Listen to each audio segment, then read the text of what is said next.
Ito na mga kachika ang ating hinihintay ng moment of truth na ating titikman na ang in-order nating Subway Club na sandwich. Alam niyo naman, mahal ito kaya dapat masarap ang lasa at talagang masasayahan tayo. Sa laki nito at sa dami ng ingredients, kailangan masarap ang ating lasa dito. At syempre, kailangan habang kumakain tayo ay i-enjoy na natin ito. Kaya sorry naman sa mga hindi nakasama at next time na lang natin sila ililibre. Dahil nga first time, kailangan tayo muna ang mauna. Kung ito ba ay swak sa ating panlasa at sa budget. At sa tingin ko naman, talaga namang masarap ito. Si Kuya pa naman ang nag-advise ng ganitong mga ingredients. Kaya dapat sobrang sarap ito sa atin. Kaya naman ngayon ay ayan, talaga namang tuwang-tuwa tayo at talagang halatang mga gutom ang mga kumakain. Dahil nga, dalawa lang kami at syempre bonding time natin tong mister. Kaya enjoyin na natin to at hindi nga kami mapakali dahil nga mahal ito kaya kailangan sulit talaga. At sa tingin ko naman sa sobrang laki nito at mahaba din ang kanyang tinapay ay pwede pala itong hatiin sa dalawa. Sa halagang 390 ay pwede pala itong dalawa.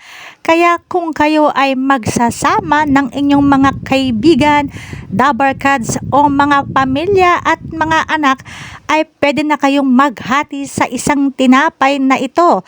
Dahil sobrang haba din naman ito at pwede nating hatiin sa dalawa, kaya okay na rin sa budget. Sa sobrang hilig nating manood ng mga Korean novela, ayan tuloy ang ating napapala. Kung ano ang ating nakikitang kinakain nila, ay tiyak parang gusto mo na rin itong matikman. Kaya naman dali-dali tayong pumunta dito sa Subway dahil nga gusto nating matikman kung ano ba talaga ang lasa nito. At ayan, sobrang nasarapan naman talaga tayo dahil nga iba talaga ang lasa nito at hindi siya masyadong maalat at masarap din naman dahil nga ngayon lang tayo nakatikim. Kaya naman ini-enjoy natin ang pagkakataon na ito. Advice ko lang sa mga pupunta dito sa Subway ay siguraduhin yung hindi pa kayo kumakain dahil sa sobrang haba ng tinapay na ito ay talaga namang mabubusog ka. Pero kung hindi ka naman talagang masyadong gutom, ay okay na yung kalahati sa'yo. Pero sa pagkakataon nito, ay talagang kitang-kita ko naman na ang aking mister ay bitin sa kanyang pagkain. Dahil habang kumakain ako, ay gusto niya pang kainin ang aking sandwich. Dahil nga siya daw ay gutom at kulang sa kanya ang kalahati. Ano ba naman yan? Kaya sabi ko kay mister, next time, pag pupunta tayo dito sa Subway sandwich, ay kailangan solo mo talaga ang isang mahabang sandwich para hindi ka nakasimangot. Dahil nga daw ito ay mahal, kaya naman sa ngayon ay tinikman muna natin, kaya hinati natin to sa dalawa.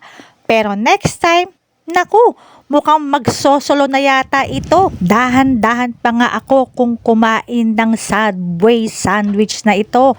Dahil nga gusto ko talagang namnamin ang sarap nito.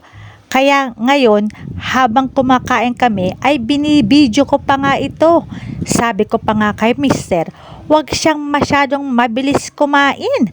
Dahil wala naman naghahabol sa kanya. Pero ito lang ang masasabi niya. Gutom kasi ako at saka masarap din pala. Kaya next time, tig-isa na talaga tayo. Wala nang hati. Dapat may budget na talaga. Kaya next time, hindi lang tayo ang kakain. With kids na. Kaya enjoy lang. At syempre, always happy.